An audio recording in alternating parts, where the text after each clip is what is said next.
Roles of a denizen.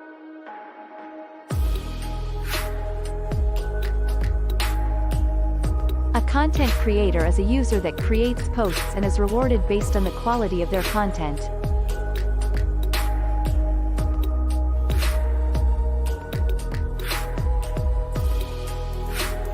A content evaluator is a user that helps assess the quality of content and enforces community standards.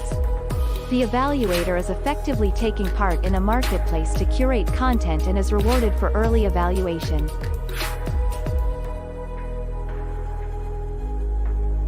A content consumer is a user that wishes to find and consume the most valuable content in a given subject area or within a community.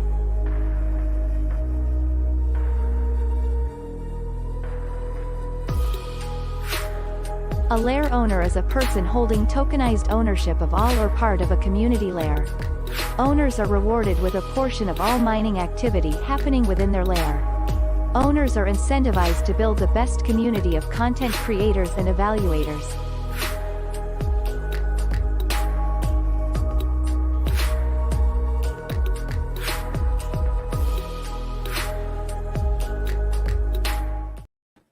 What's up, denizens, and welcome to episode 48. Is it 48? Yeah, it's 48. I was going to do some things that I got lost this morning. My computer almost exploded, so I lost all of my tabs and stuff. I'll have to open them back up here on the show. I did want to say the world's pretty crazy right now. And since I have a habit of freaking out about that kind of thing, what I've been doing is reading some good old-fashioned written comedy on pages that aren't on the internet. I just lost my page. Tells you where I am at today. So this is Coffee with Den. We don't have a books layer yet, so I'll have to save the book review until later, but I want to give a shout out to the writing style of Douglas Adams. It's exhausting, but worth it. So today we're going to talk about the LCP. We're going to talk about things that we come up with. And I'm probably going to try to wake up a little bit. So check out the merch store for a caffeinated beverage holder. Right off the bat, we got a couple of friends with us. We got John. What's up, T Swift or Die? What up? I was screaming, "Hey, Dave!" Yeah. And I realized that was in the back, and you can't hear me. Couldn't hear none of that. So that was futile. All right, great. Yeah. All right. Well, you got my attention. Now you do. And then we've got what looks like Michael Saylor in a beard and shades, hiding his identity. This is I Am for I Am. You may recognize the voice of I Am for I Am. Who dis? Not to be confused with the voice from another great community that I'm familiar with. But you're our voice. Who dis? So how's it going? Good morning, everybody. I'm good. I got my coffee. Haven't had breakfast yet, so I'm a little grumbly, but Me too. Yeah, Me too. I'm good. Yep. I'm crushing it. I just woke up today, and I was crushing it when I woke up. Yeah, Yeah. I do that like once a year. I'll wake up and be like, man, I'm going to go at it. This is great. And then the rest of the time I'm like, all right, see you in 2 hours, life. Oh, yeah. Maybe that's a coffee addiction. You could put that review of your book in like the comedy layer or the fiction layer. Yeah, there is a comedy and a fiction layer. And I don't have to wait at all. You want to hear my brief review? Yes. I'm going to curse on this show today, but it's friendly and it doesn't mean anything bad. Sorry for the F-bombs. This fucking guy. So I love Douglas Adams a lot. I really adore this person. And like I spent a chapter reading about, like, here's what I appreciate. He'll make you tired of reading what he's writing about. Like, he'll beat a horse to death and then keep kicking it and beating it. But along the way, he'll sprinkle in little things that if you didn't go through the agony of reading it, you wouldn't get the joke 2 chapters later. Right? And so I don't know. It's like it's for dedicated readers. It's for people that are serious about their comedy. And a lot of it's so dry that like my wife doesn't get it. She's a second her English is not her native language, right? And there's a lot of nuance and there's a lot of like you chose this specific word for a particular reason. You know, it didn't just like look at. Well, he probably did just look it up in a thesaurus, but I don't know. He just weaves so many jokes into each other, and there's so many layers upon layers of absurdity. But all of it is commentary on the human condition and commentary on like people's lives and to an extent their struggles and stuff like that. So like as ridiculous and as silly and as absurd as the Hitchhiker's Guide to the Galaxy series is, there's a lot of like real life lessons in there too. But you got to dig for them. You got to really try. And I don't know, anything that you struggle with that much, which I did for a while, to find the meaning of, the payoff is just that much better. So that's a vague book review, but it's my appreciation. It's what I like about it's what I like about Douglas Adams. So you may have different experiences. I haven't read his stuff. No, okay. It's the guy that wrote Hitchhiker's Guide to the Galaxy, and there's a couple of books that follow up on it. This one mostly harmless. Are you familiar with the concept of Hitchhiker's Guide to the Galaxy? Yeah, I think you touched on it before in a different show. Oh yeah, that's right. And, episode 42. Yeah. And I actually wrote it down.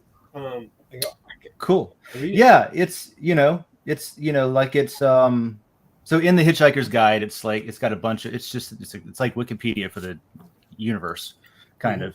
And this book is named after just the entry on planet Earth, right? Which is reduced down to 2 words. It just says mostly harmless. And it took 12 years of research to come up with that entry in the guide. Nice. Which I don't know. And then, right? And then there's no footnotes in this book, except for occasionally there is, because he'll use he used three words in a row that he knew full and well nobody knew. They were so obscure, so like niche reference that he had to put a footnote in defining the words he used so that you got it. Or he'll say something that makes no sense and put a footnote in and say like, see page whatever of this other book I wrote, which is pretty good marketing, right? It's like, to get this, you then got to go over to that book and read it. So it gets, I don't know, man. It's I can see why fans are dedicated, because you kind of have to be. What were you going to say when your mic was muted, John? One, I don't think you needed the cuss word in the review. I don't think you did anything. That was just how I felt at the moment. I feel fucky, right? This morning. And kind of. I read like the Hitchhiker's Guide to the Galaxy like series. Yeah. It was really, really great. But you were talking about like how he's always commenting on like the human condition. It's like, so in comedy, right? It's you kind of have to talk about real life because that's what we all connect to, right? Yeah. Yeah, that's the glue, I guess, huh? And like you could do like an SNL sketch about, just buying something at a bodega, but that thing's gonna last like 2 minutes or 3 minutes. Mm-hmm. It's not gonna last like a series of books. So that's why like the longer a thing is, the more you have to connect to like humanity, because that's what we can all connect to in a long it gives it longevity and it gives it somewhere to go. That's a good point, because like I really enjoy SNL's like there's some skits, there's some digital shorts that are just freaking stupid that are amazing, and I love them for what they are, but you're not going to build a saga off of it. Yeah. Like there's not going to be a Dick in the Box series, or there's not going to be what's the one where my dad's not a phone, I threw it on the ground, Adam Sandberg. Yeah. Is that his name? Yeah.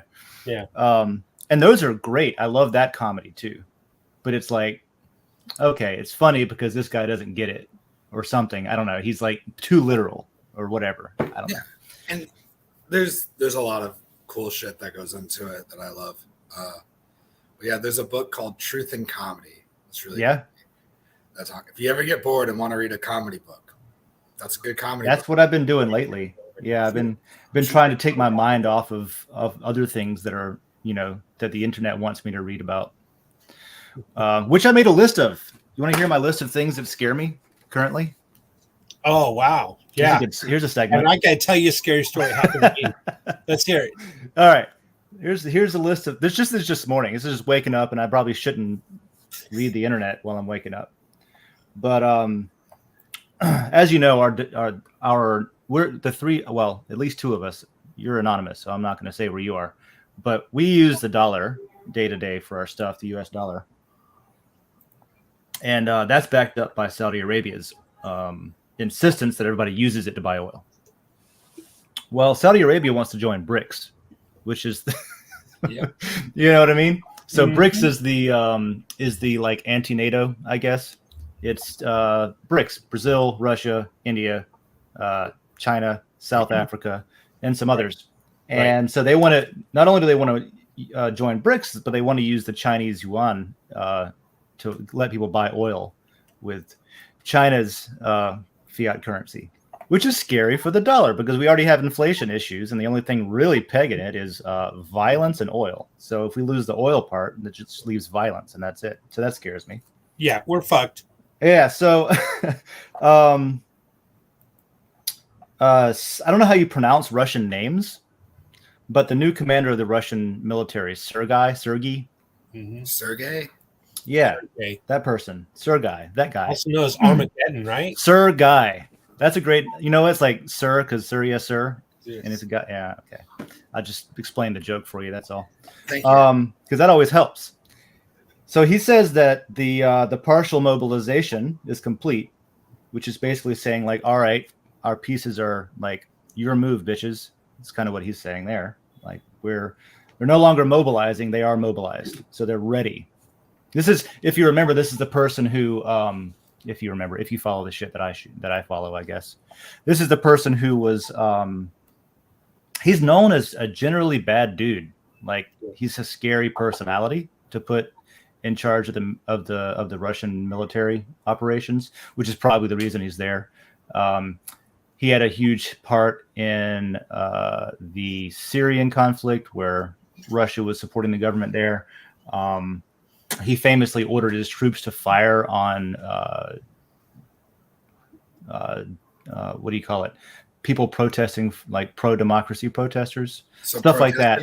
Yeah, protesters. Yeah, stuff like that. He just don't give a fuck. And then whenever he got put in charge of Russia's, I guess you could call it an Operation Ukraine, their invasion.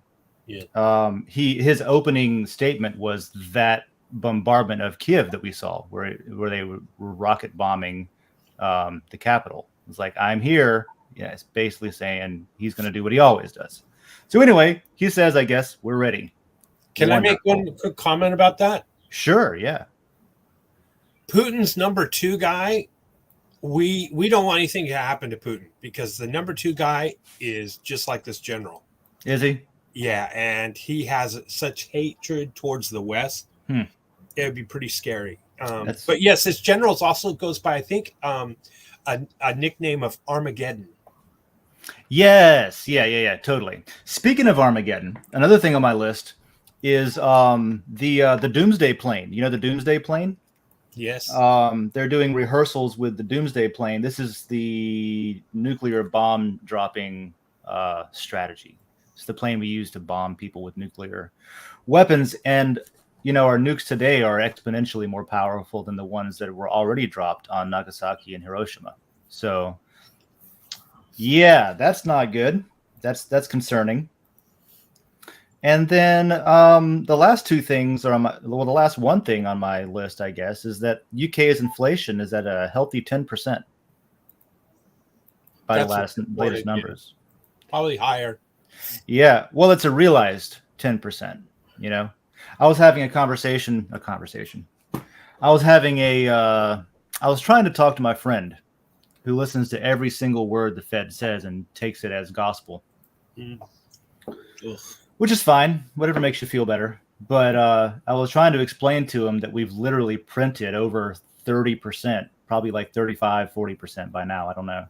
In the last 2 or 3 years or so, we've printed a third of all US dollars that are in circulation. Just, Yep. And I was like, yeah, there's a delay, but that catches up. Like that comes around, that kind of thing. So the game we're playing now is, can we slow it down long enough for it to not, I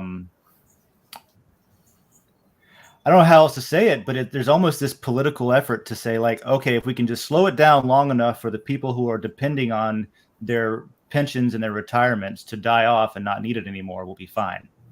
Which is so macabre. It is. Right?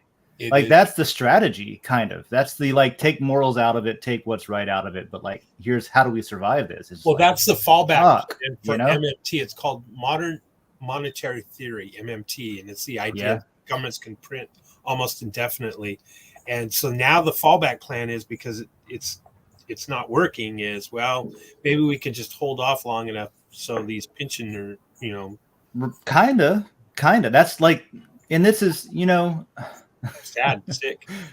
I was listening to country music yesterday, which I often do to make myself feel better. Sorry. Yeah. And there was a line. People don't give country artists enough credit, man. There's some lines in there that can hit you. And one of the lines that I heard was from an older song. I forget what it is. And he said, "You don't have to read between the lines. You just got to turn the page." And I was like, you know what? I can get down with that. You know what I mean? Because not everybody can read between the lines, and not everybody interprets the space between the lines the same, and it can get really confusing in there. Maybe just turn the page. No, that's not. Don't take advice from country music. First of all, why not, John? Why not? Yeah, why not? Because look at the people that you're taking the advice from. It helped me when my dog died. It'll probably help you through your divorce too, but also it's not good advice for when those things happen. Usually the advice is go get hammered and drink a pina colada on the beach. That's not how you move through life. Short-term solutions. Yeah, you don't move from one country song to another. That's how you wind up in the country.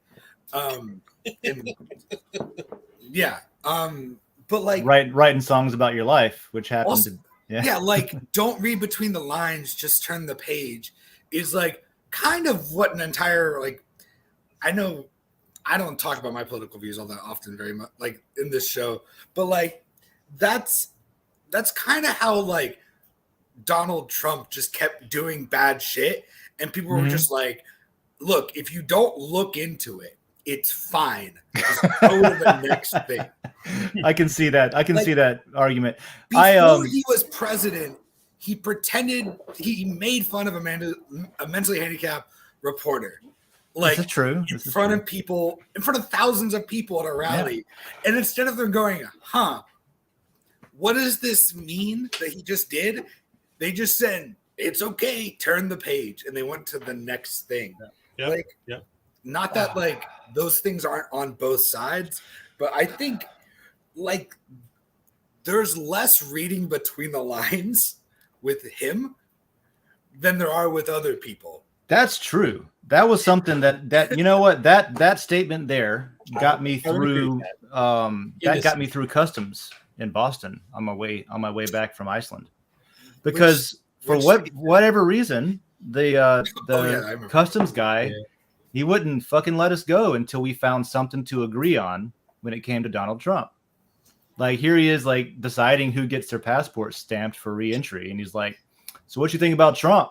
He's great, right? And I'm like, I don't like him, dude, at all. And he's like, well, we can't have that. Let's keep talking about it. You're from Florida, huh? How about that DeSantis fella? And I'm like, I got mixed feelings, bro. I don't know. He's better than the last guy, honestly, but fuck. And he's like, well, we can't have that. Well, you at least know what you're voting for. And I'm like, I'll give you that one, sir. You at least know what you're voting for. But just let me in the damn country. Mm-hmm. You don't but that's the thing. It's you're also, choice of words is important. He didn't say, the song lyric wasn't don't read between the lines. It was, you don't have to read between the lines. No, you do. So you can stay ignorant and bliss. That's your choice. You can be Cypher from the Matrix.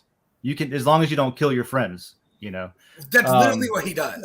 That's what happens. It is. And I cannot condone violence, and I don't think that he made the right choice there. He basically lets a bunch of people die so he can keep living in ignorance. Yeah. Which is kind of what happened. Yeah. There's a lot. And I don't know if there's a lot of that happens.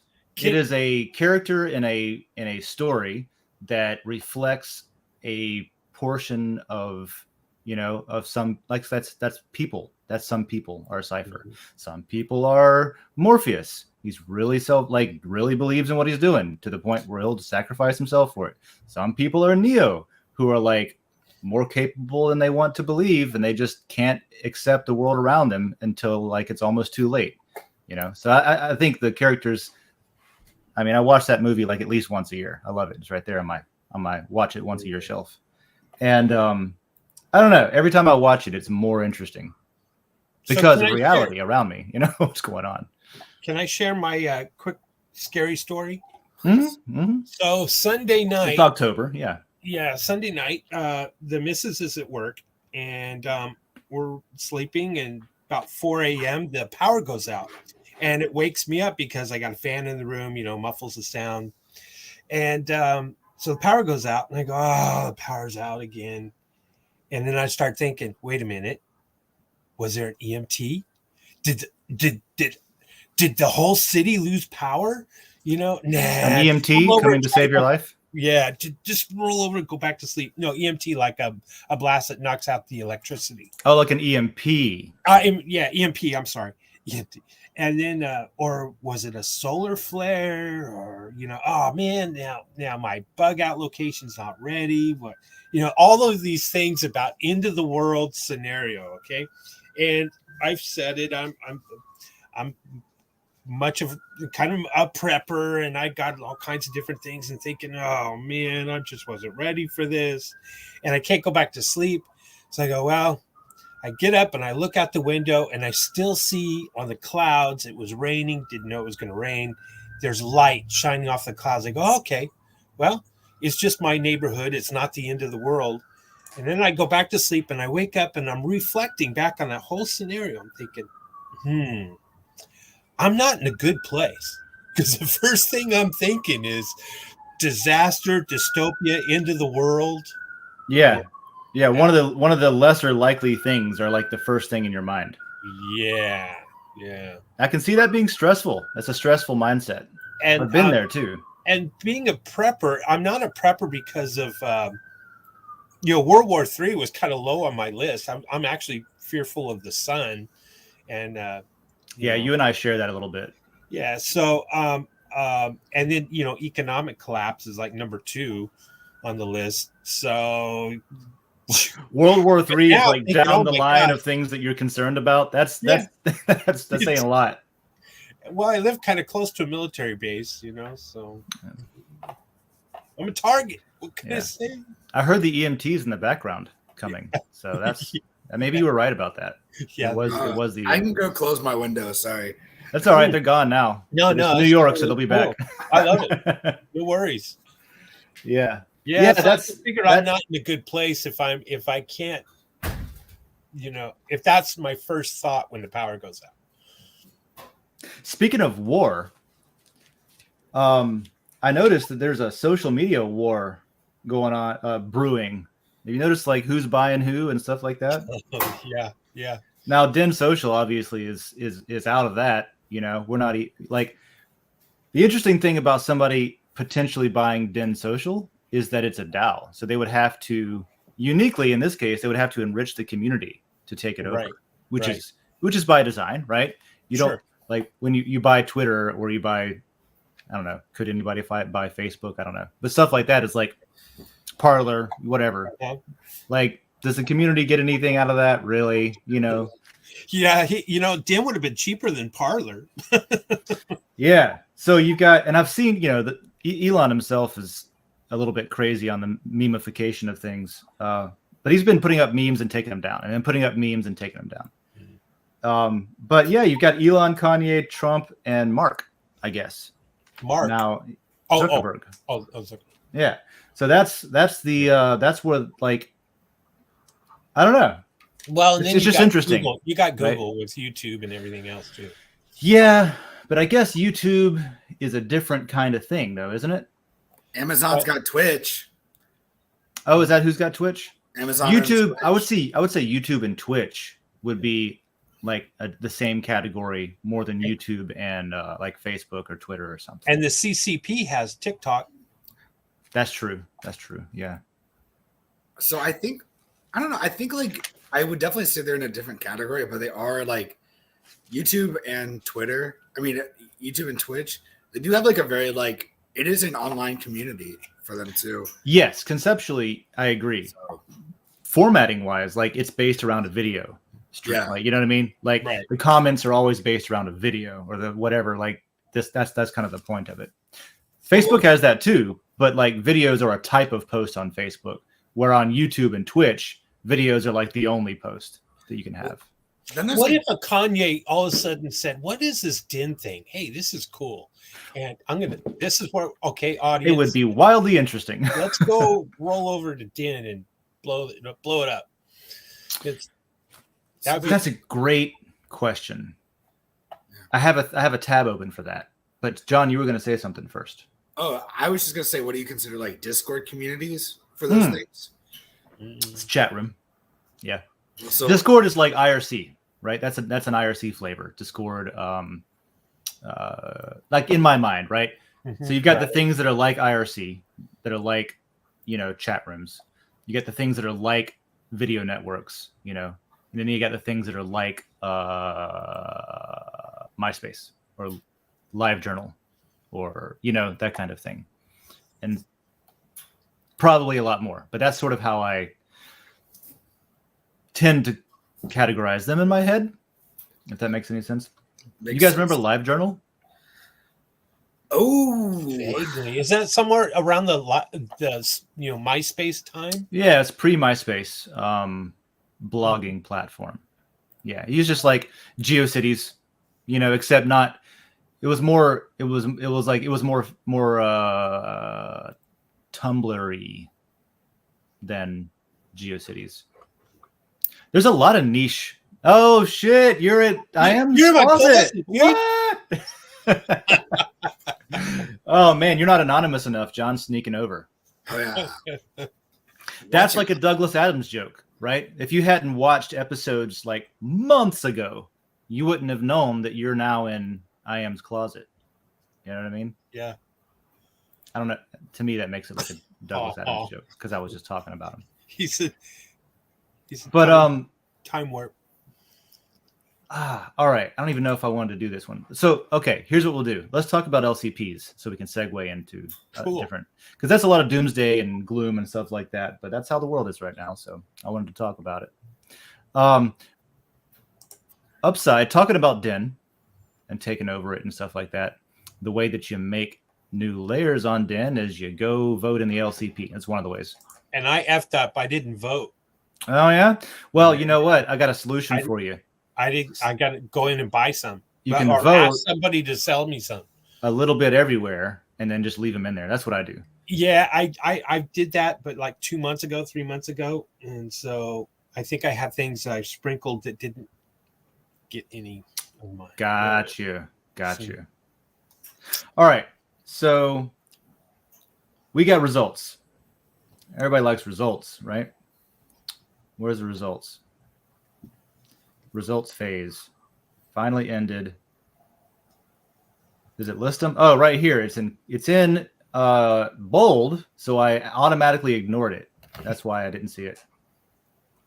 Upcoming crypto projects. That was the one that got the most unique voters. I thought that would be an interesting. Well, somebody else mentioned it, but I thought it was a good idea to push that as like the new Bitcoin talk. Mm-hmm. Like every time I do research on a project, I'll go see if they have a Bitcoin talk thread as my sort of first. That's kind of jumping off point. Slow though now. I mean, it's not as not as many people use it. Not as many people use it. Nope. That's why maybe we can make it the upcoming crypto projects layer, right? Exactly. So MB Crypto proposed that. All of them this month were proposed this year. A lot of times we get some that from 2021, occasionally like before that too. But that was the number one that the most unique people voted for. And then we have 5 and 13 by number of lore committed, like total votes, which Bitcoin and Minecraft. Two things that, Minecraft doesn't want anything to do with Bitcoin, apparently, says Microsoft, or says Mojang. So that's cool. And then in Minecraft, Minecraft's an interesting one because there's Minecraft, literally, the game. And then there's the fact that people use Minecraft as a way to get around like censorship, where they'll say something that would typically be unacceptable to publish, but then they'll put in Minecraft. Now it's fiction. You know what I mean? Like, Yeah. I want to go hang that person from the yard arm in Minecraft. And then all of a sudden it's okay. You know, that's what the layer could be. It could. The layer might actually not be anything about Minecraft. It could just be people saying dumb shit, but saying in Minecraft at the end of it. Yeah. So therefore, it's a Minecraft game. Yeah, it's like everybody, we're going to protest at 5 p.m. at the street corner in Minecraft. Yeah, it's like the fortune cookies where you read your fortune, then you say in bed, and it just changes the whole meaning of it. Right. Let's read what it's supposed to be about. There should be a description. I'm a big old fat Bitcoiner. I love Bitcoin a lot, so I'll hopefully write in there some things about stuff. Minecraft the game. No. But this is cool. There's a lot of interesting stuff in there. I used to play Minecraft way back when it was free, when it came out. You know, that was built in a week. That's what I heard. Yeah. I mean, the base game was built in a week. Obviously, there's a lot more work that's gone into it since then. But that's cool, yeah. Minecraft. And then Bitcoin. Types of content. As Michael Saylor, I will certainly input some information in. Yeah, there you go. There you go. And then upcoming projects. Cool. That's a competing one with like, well, I guess it's not totally competing with Alpha, but yeah. You know, that's a whole nother topic, but boy, I've stumbled across a brand new kind of code or technology in the crypto world, and doing some research on it. It's exciting, to be honest with you. It's you've heard of burning crypto.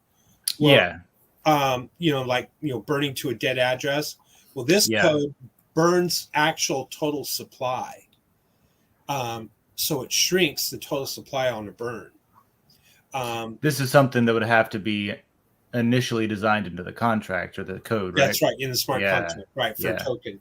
And so on every buy or sell, there's a tax or fee, and it shrinks the supply. I think that's, think about it another way. Imagine if Bitcoin had that in the code, and every time somebody sold, 10% of that sale was actually burned.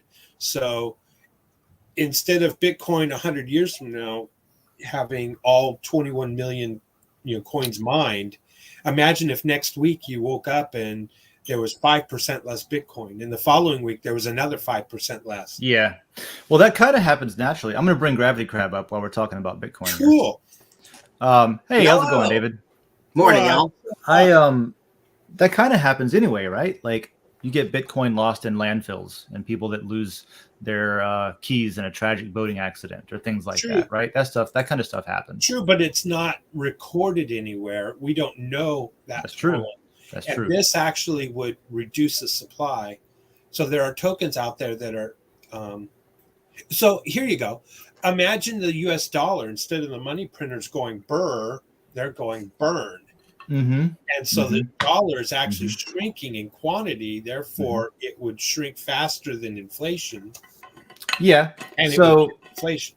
Why would you have your private keys on a boat? Because you hate the IRS. No, you mentioned like a tragic boating accident. Now I'm like, how the hell would that even come about? That's a community joke with Bitcoiners, basically saying, it's like a cheeky way of saying when the IRS comes to tax my Bitcoin, oops, I lost it all. You can't, I lost it in a tragic boating accident. Exactly. All right, that makes more sense. Yeah. Good morning, y'all. How's it going, man? You're less busy today than last week. Yeah. Oh, that's right. I was gone last week because we were busy as could be. Good for you. Good deal. Question on Bitcoin. I am because as somebody who's overtly a Monero fan, I'm a big Monero fan too. Privacy. What happens when? So okay. mining Bitcoin it gives you Bitcoin because there's a thing called a block reward where whoever mines a block gets rewarded X amount of Bitcoin, and it just gets minted out of nowhere, right? And that goes down over time, every 4 years ish, until it hits zero, and then there's no more block rewards. Right. So the incentive for mining has to become transaction fees from people who are actually sending the transactions, and that's the only reward, right? Right. So is that problematic? Right? Does that reduce security over time because you're reducing incentives for people to be applying their hash power to the network to prevent people from cheating the numbers and things like that? Right? Because, and the reason I ask that is because we're in Monero world, which is very much Bitcoin, but just rewritten from the ground up. What they've done is they have a thing called tail emissions, where they have the same system, except instead of going to 0, it goes to 0.6, right? So there's 0.6 XMR Monero. That is the block reward, and that's forever. It stays there. So there's tail emissions. So there's always something for people to get a block reward from mining, even if there's not enough transaction fees in it to fund it. So that's my question. You're like, I don't even know. It's an unknown to me. Like, we'll see when we get there, I guess. But is that an issue with Bitcoin mining? My answer is yes, if Bitcoin was a currency, but because Bitcoin has been classified as a property and the community has moved more towards it, recognizing it as a store of value or digital gold. Yeah. And eventually the value of the Bitcoin is going to be so enormous, is the theory here, that per Bitcoin or a fraction thereof, that the fees would on the transaction fees would actually cover the cost, because it's going to be just like gold. Mining gold is very intense, expensive, time consuming, takes a lot of fuel. The miner in this case is actually getting paid in transactional fees. So if you project into the future, that those fees, I would think, would be pretty high, because that's how you're going to sustain the miner. But the miner, maybe let's use Moore's law, not just in the cost of processing. Use Moore's law in the cost of energy. Let's assume that we'll become more energy efficient. It'll take less energy. I hope energy becomes more accessible and efficient. Cheaper. Like, that would be fantastic. So Lightning Network, in my opinion, subverts that future way of supporting the network. Okay. So so Lightning Network would reap all of the transaction fees on the Lightning Network, and then they would pay a huge transaction fee on base layer when they close their channel. Yes. Which would benefit the miners. But I'm worried that model wouldn't work. Now, I'm saying this 10, 20 years from now, if Bitcoin has assumed, millions of dollars per Bitcoin, and the fees are now transactional, is how the miners are then paid rather than mining, because the halvening has happened so many times. There's fewer Bitcoin. We're at 19.2 million Bitcoins that have been mined, and there's only going to be 21 million. Yeah. So 100 years from now, assuming 100 years from now is when the miners would mine it all out. So hopefully it'll take a while. Yeah, it'll take a while. We're not going to be here in 100 years. That's not a good mindset. Come on. Oh, come on. You know that we are not surviving. Do you genuinely believe that us as a species are going to make it another? Oh, no. I don't believe. We as a globally, the entire world will be gone in 100 years. Easy. John, I need to maybe ask this question to you. Will we be around? Will humanity last another 100 years? This is your realm right here. If I pull the answer that I gave at the see the footnote for World Blockchain Roundtable, humanity's been gone for a long time. Because think about it, we don't know. Well, what was my fucking reason? It was something to do with like. I remember. You remember? Yeah. Yeah, it was like, look, humans, like, we interact through like grunts and talking to people and like having a human interaction, you know, like nowadays, like everything's like cement and mortar and like technology and fiber optics. Like look outside my window, right? And this was the fun argument I gave. It was like, there's no humanity. It's buildings, you know. We've lost connection with each other. Take as any excuse race. to give us that skyline, won't you? Yeah, I don't blame him. Man, that's of you. God. Yeah. Big ass. Humanity's gone and it's been gone. So right now we're just slowly like interacting with each other through fucking like a computer nodes, sending bullshit to each other, hitting a like button and sending that back. We lost our humanity a long time. That reminds me of Actually, it's something, a line from one of, so Keanu Reeves stars in a video game called Cyberpunk. And in that video game, it's, you know, future dystopian cyberpunk. And it's like what John's talking about. Everything's fake as fuck and everything's just synthetic and everything's, you know, humanity is it's lost. like blatantly like that. Yeah, it's very like that. And there's a line from one of the other characters that says, you are what you pretend to be. Like that's their mindset, you know, which is like kind of where we are today. Shit. You are what you pretend to be. And I didn't expect to jump on here and get thrown into an existential crisis immediately. This is the existential crisis episode. Like John's 48. over here telling me about how humanity's been dead for years, and you're over here like, people they're just a shell of what they used to be. We're just basically playing a part at all times. We're always acting. So in the World Blockchain Roundtable 2 weeks ago, I was on it when they did like wrong answers only. Yeah, that was the question. Oh, perfect. That was great. And that was my answer. I think that's a very correct answer. I had everybody like so like, yeah, like okay, that makes shit. Like John's over here bringing the facts again. I don't know. I just made that up. I've been asked for you to come back. Actually, do you want to come back for like a regular episode, not one that's wrong answers only? I don't know. That doesn't sound as fun.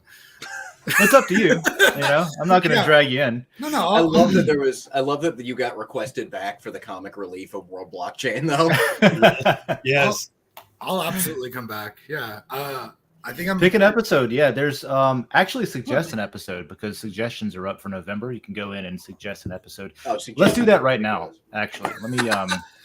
Let's go talk about. I hope mine that I put in goes through. Let's go to World Blockchain. I like how on this show we're like, let's go to the other show right now. Yeah, yeah.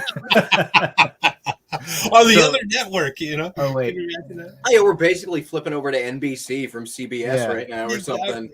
I think it's more like we're like on the we're all on NBC, but we're like the 4 o'clock like soap opera, and we're like, let's go see what happens at night at like at 8 o'clock on the show. Go back to that. I will. Okay, we got to suggest a thing for November, but I'll go back to that. Last week, I told a quick story about teaching Russian sailors how to play beer pong. Oh, cool! And so I had to go dig up this photo from Norway. Oh my God! Look at you, Dave. Look at me, bro. No hair, Dave.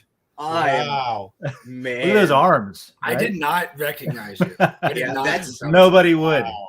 I could be lying to you right now. You don't know. That is pretty similar to the Dave that I met when you were opening the workshop. Yeah, because that was right when I that was right. You hadn't been off for long. There's Igor and Sergey. Yeah, exactly. All of them are here.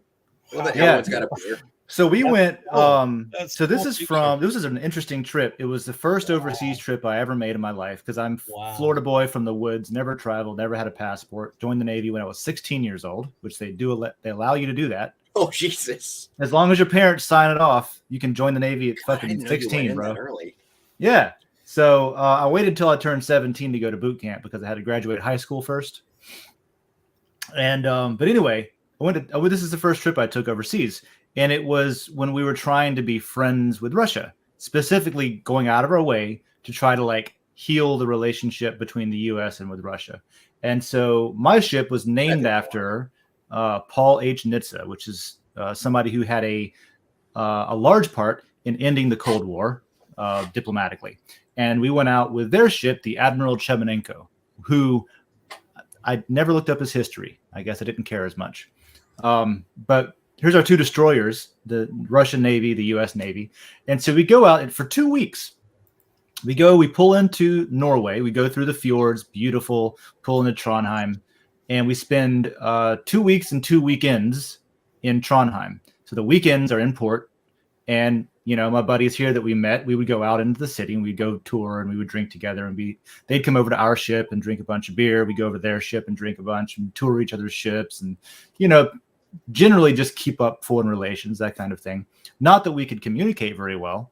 Neither of us spoke the other's language. But then we would go out between weekends. We would go out to sea, and just pretend to we'd do little war games, and we would land our helicopter on their ship and they'd land their helicopter on our ship, and this is how we'd send people over on a boat to pretend to take over their ship. Be like, this is how we take over people's ships. Look at this. Haha.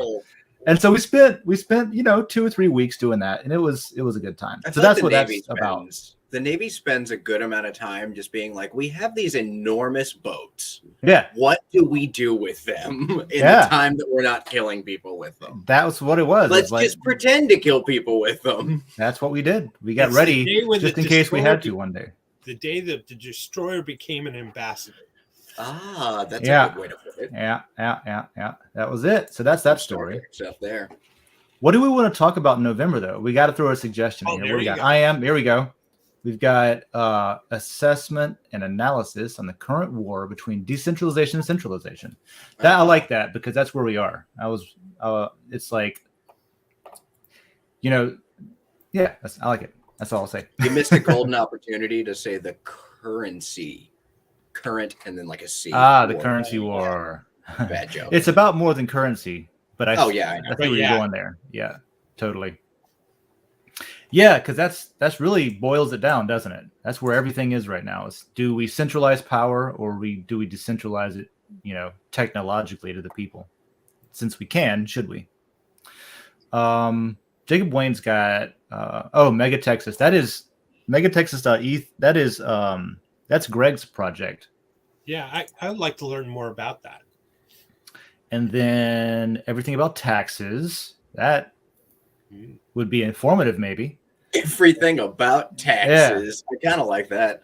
I've heard about Pulse. Anybody know about Pulse Chain? I'm not super familiar with it. I am. I'm pretty familiar with it. What do they do? What does Pulse Chain do? Well, this is Richard Hart's kind of duplication of Ethereum, and to make it so that the fees are a lot lower, and it's going to duplicate everything on Ethereum, all the other apps, all the other ERCs and everything. And then there's going to be a bridge between. So, and then there's Pulse Dex, which is going to be like Uniswap. And I think he's onto something here. We'll see if it can get executed correctly. I can see mirroring Ethereum. I can see mirroring but it's a level one. It's a level one, and so but it's also okay, what these people are working their asses off to build things over on Ethereum. Copy paste, which is on its face. That's fine. Whatever. Let's see if it works. I don't know. Well, I'm skeptical. It's different. It's actually different. The reason for it was he said, enough of this high fee bullshit. I'm tired of it. It's killing projects. And so enough is enough. I'm gonna duplicate it, but I'm gonna lower the fees. But it's actually going to be the largest airdrop in the world in the history of crypto, because everything is going to get duplicated on Ethereum. So what happens? So he's doing it differently with his validators to lower the gas fees significantly. Gotcha. Lower than what Ethereum is today? Huge, yeah. From what I understand, somewhere around the level of Avalanche. Not as cheap as, say, Harmony or Polygon, but those are level 2s, and it will be a level 1 if he pulls it off. So he's competing against Avalanche, against BSC, Binance Smart Chain, stuff like that. Yeah, and he's telling Ethereum, you know what? You kept telling us for years and years and years you're going to do this, and delays and delays and delays. I'm done. I've had enough of it. The guy's worth probably $1 billion now. That's a lot of dollars. Yeah. I could pay off my house with that. Yeah. At I a could minimum. buy some new sunglasses. Yeah. So there's 3 or 4 suggestions. John, what theme would bring you back to World Blockchain Roundtable? What could we suggest? All right, give me 1 second. The coffee show. I don't have to say that. Suggest. Read the newest one that was put there. Oh, you already did it? I was like hitting post. I had to find a picture. Oh, okay. Let me refresh you. My dog is demanding attention right now. Oh, there it is. Let's make a video game. What would World Blockchain's perfect video game look like? Bro.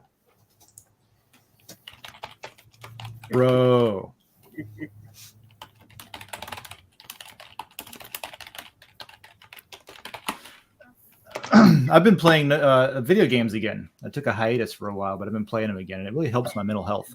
I like that picture. I lived that. When that thing came out. It was so huge.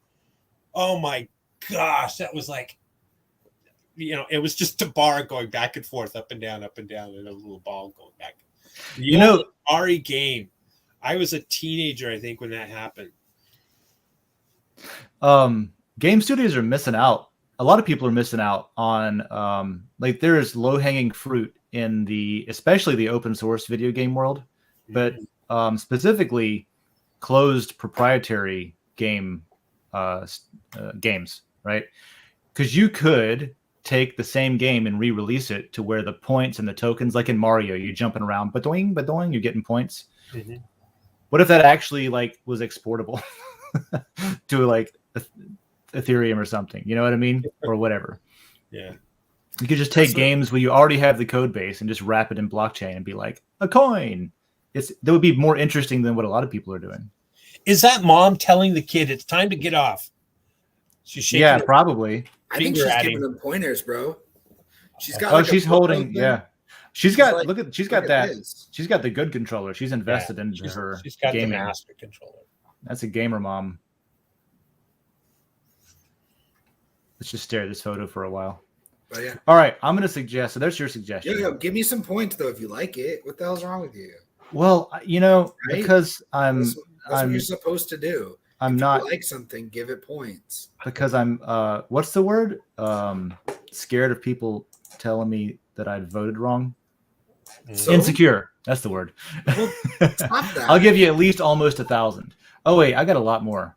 I do actually want this one to end up in there. So what do I got to do to make the top bunch? You're in 11, 17. Wow. There's some competition there. Yeah. All right. It's at least, I like it more than taxes.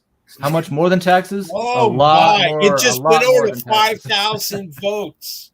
Yeah. Boom. Okay, cool. We like that one. That'll get John back. So I like it even more. I can't vote more than that right now. That's what I can vote. Yeah, I threw some energy towards it. Nice. I think that'd be really fun, hearing first of all, what kind of styles of games you guys like, because you could make any this decentralization and using a DAO and using NFTs and blockchain and shit to make a game is cool, but also if you do all that, do you then have to set it in cyberpunk world? Do you have to set it up in the year 2077 or something, or do you want Red Dead Redemption but with Bitcoin? You know what I mean? Every time you skin an animal in the game, you get I don't know. There could be I imagine, for example, all of this has been done before, right? If you're a fan of Battlestar Galactica, all of this has happened before, and all of this will happen again. And so a lot of what's happening in crypto and blockchain and stuff like that today has happened before. It just hasn't happened in a way where you couldn't cheat. So think about World of Warcraft. I remember buying gold from gold farmers on World of Warcraft, and then you go pick it up in your mailbox, and you go to the auction house and you buy the staff of Purple Awesome from somebody else who went through the effort to raid the dungeon to get it, because you're not Purple Awesome. Yeah. And but then you also have situations where famously in Diablo, duping gold and stuff like that was really easy to do. You could duplicate objects, you could cheat it, So that happened on Battle.net. That happened, Ultima Online had an external to the game economy and stuff like that. So no, I don't think you have to base it in the future. I don't even think you have to call it blockchain or NFTs or anything like that. I think you just have to use that under the hood to prevent cheating. And if people are going to do it anyway, why not facilitate a safe way to do it? That's kind of like, I don't know, drugs, I guess. Screw it, drugs. Or, you may have a different opinion than I do about that. But anything where like there's things that you could do where there's a safe way to do it and a way to not cheat and not hurt people versus a way to do it where it's like, okay, cheating and hurting the economy and stuff like that. So if the World of Warcraft auction house was full of items, and unbeknownst to everybody, is that a word? Yeah. I think so. I think I've seen that or read that word somewhere. Yeah, anyway, it's like each item would be a token. Each item would be an NFT, right? A unique item. Or maybe like Den's lot are NFTs of a different type.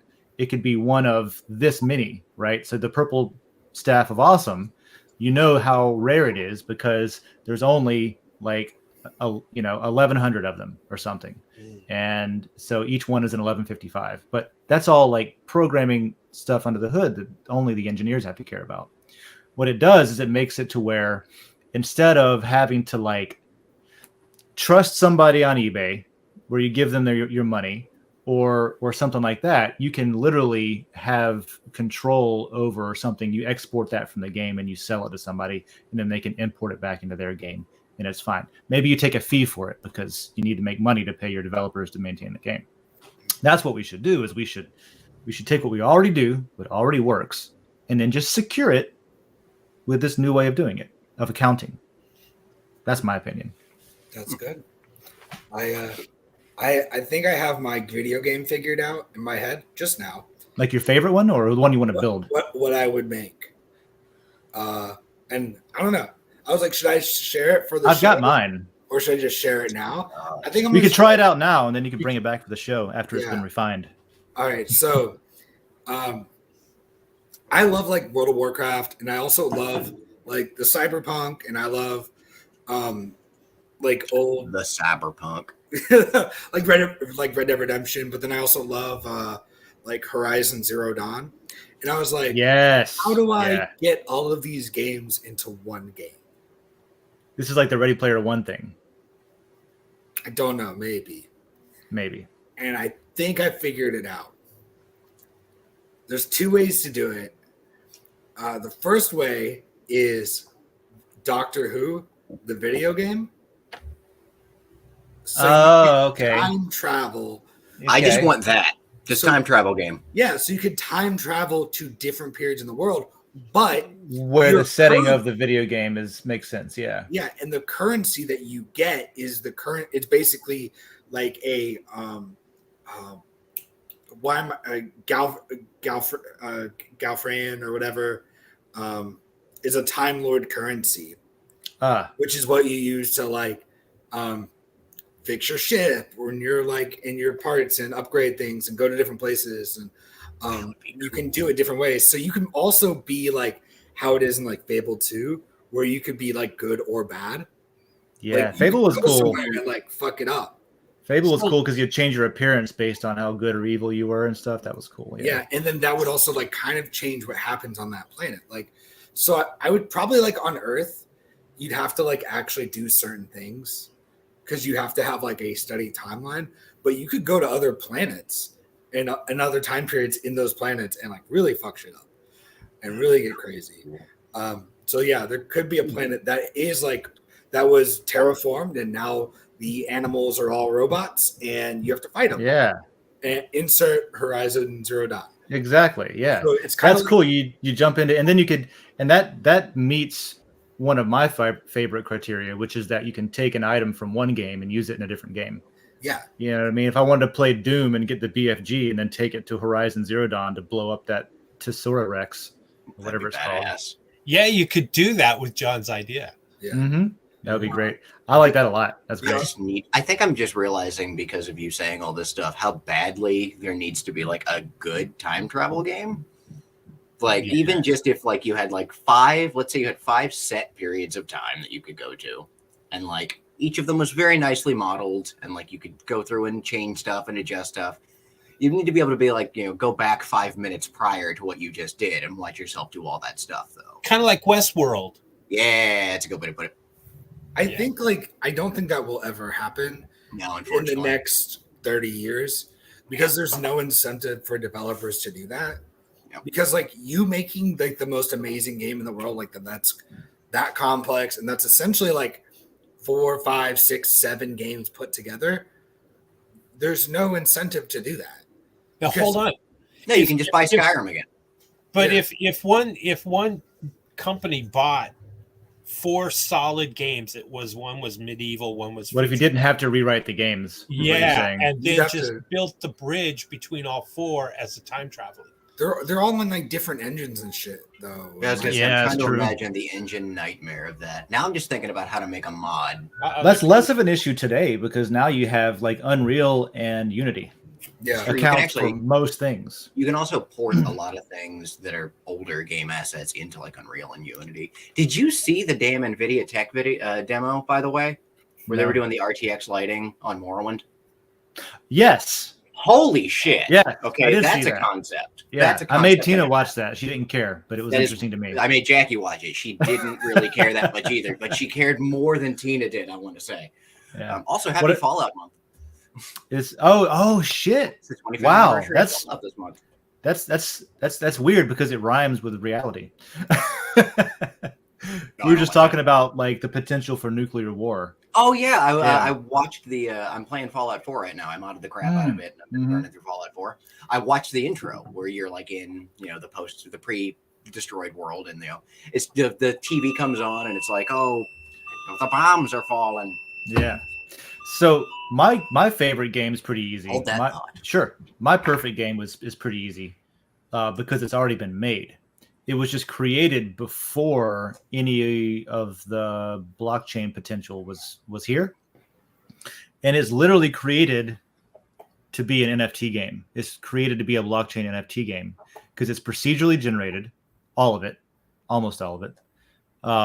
All the items, all the animals, all the trees, and all the planets. It's a space game. Oh, I know the game. I know what it is. Oh yeah. Stardew Valley? It's No Man's Sky. Oh, okay. Yeah. That's different than No Man's Sky. Okay. I don't know Stardew Valley. What's that? It's like I would say it's probably like Minecraft, but with like a story, and you play. Yeah. That kind of game too, like Minecraft, for example, would be great. Yeah, No Man's Sky is like it's basically set up for that already.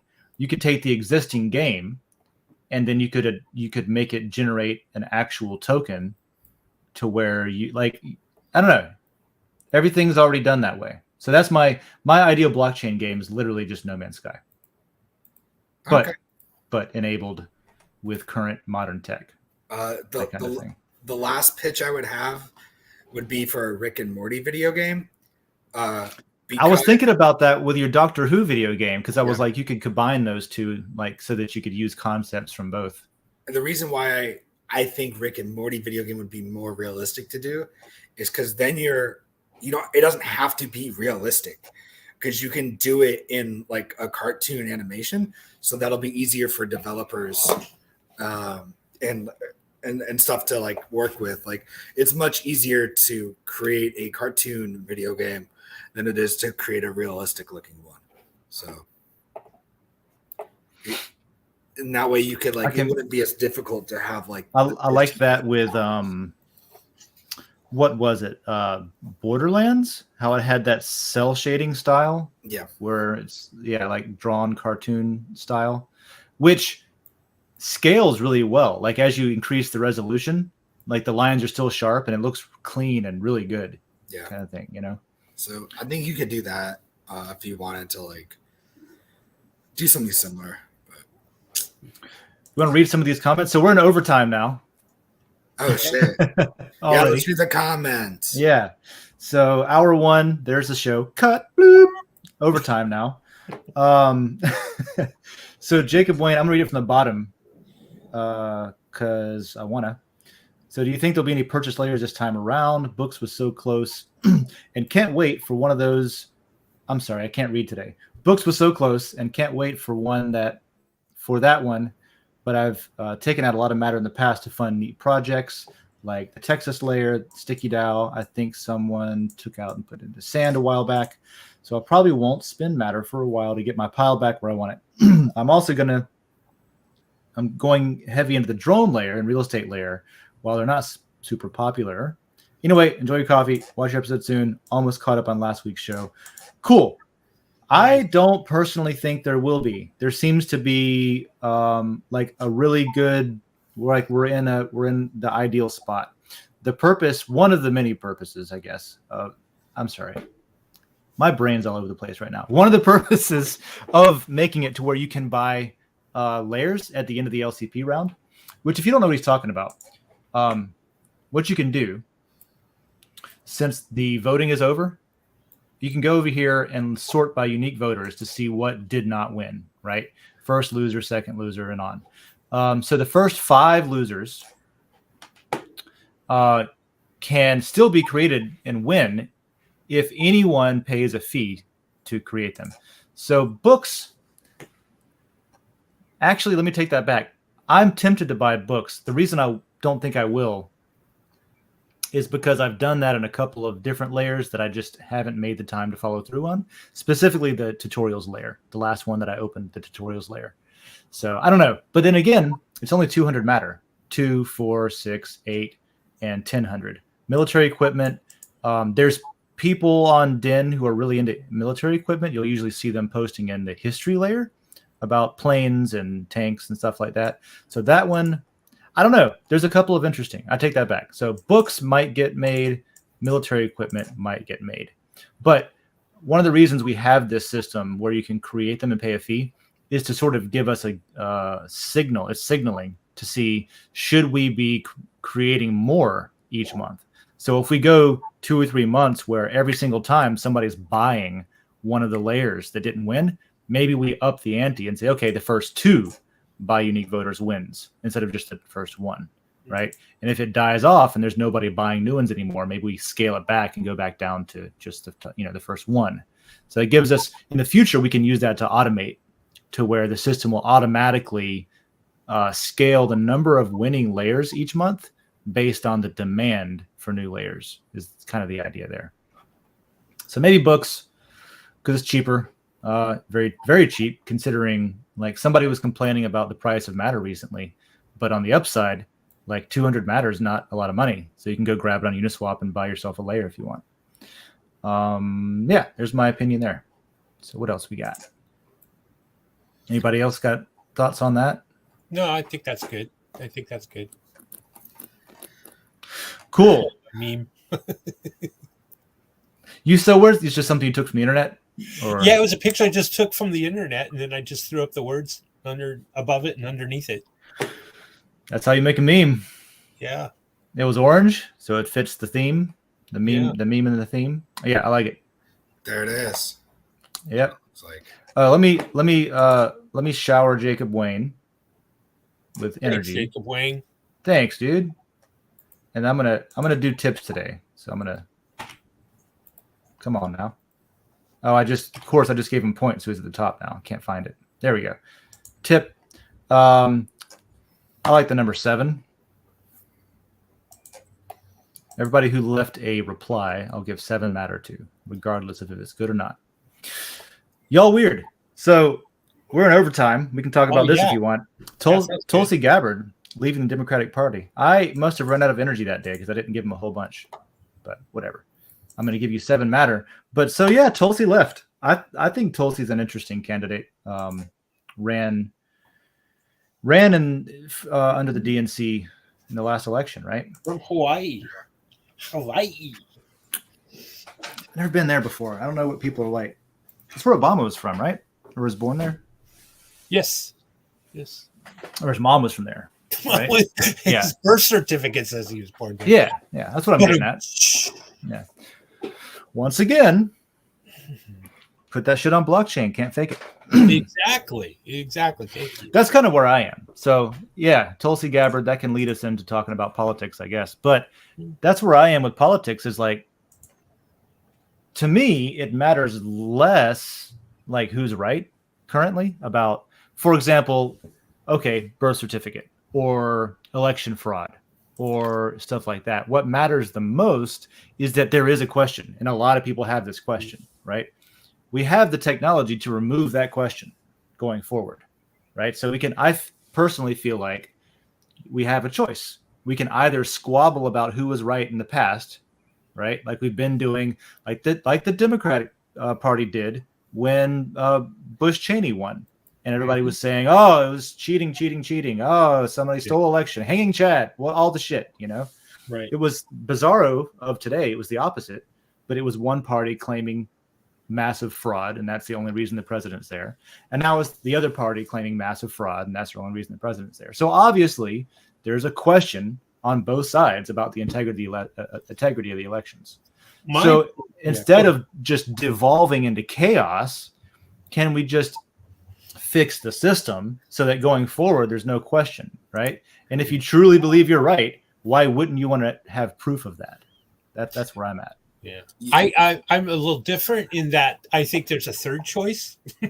Oh, okay. In that Pulse Chain Hex Crypto in chat. I'll get to you in a second. You're an anarchist, so you just believe that there just shouldn't be government. That's your third choice, is that there just isn't government. And we all just try not to shit on each other's lawns. Right. I could say more of an agorist. Yeah, but who enforces not shitting on each other's lawns? It's all about property, right? And not. Yes, there we go. But ultimately, what I was going to say is that it's kind of more of a uniparty. The train is, we're all in the same train. This is what I had put in Mighty Lisa's chat yesterday in her show with Sean, Satoshi Sean. I said that we're all in the train, and we're all on the same train going down the tracks, and just one party is speeding up the train, and another party is slowing down the train. And either way, the train is kind of going over the cliff.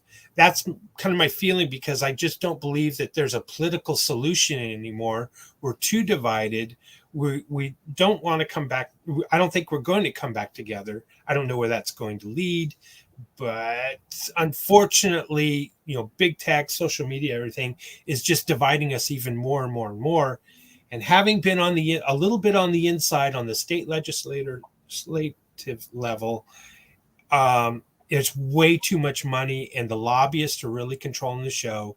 Big corporations are really controlling the show. The Republicans were all wrong. They were all for the big corporations at one point. Now they seem to be turning on them because they see what it is. I mean, they're the ones with representation. We, the people, those little guys, girls, we don't have much vote or say anymore. That's where I'm coming from. So her leaving the party is still, to me, it's still much more of a uniparty rather than, there's not, yes, we are divided, but the train's still going down the same damn track. What do you think about, what do you think about Yang's Forward Party push? What do you think about, have you seen what's going on with that? Yeah. A lot of states, including Texas, really have locked down a third party being able to be a viable party in any election, in the primaries, et cetera. They're kind of closed. And so if I were to say, go down and want to vote Libertarian, if I registered Libertarian, you know what I mean? I'm limited on what I could do.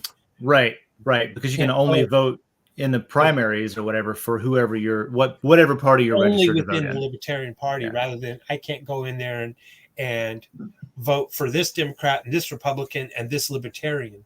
You see where I'm going? So yeah. It pigeonholes you into one party choice. And the founding fathers, for good or bad, they said that if we go into a party system, it will ruin democracy. Now, remember, we're not a democracy. We're we're a republic. Right. Democratic Republic. Yeah. And that's by, to me, I feel like that was done because of the difficulty without today's technology, the difficulty in accounting in a democracy, right? Yeah. How do you do that? Well, you kind of just need elected representatives, so it's a smaller number to deal with, and then you can deal with it. And then you have a republic. So for me, she was already talking like she was a Republican for years. So why did she just all of a sudden do this? I don't get it. Well, I think she's a politician.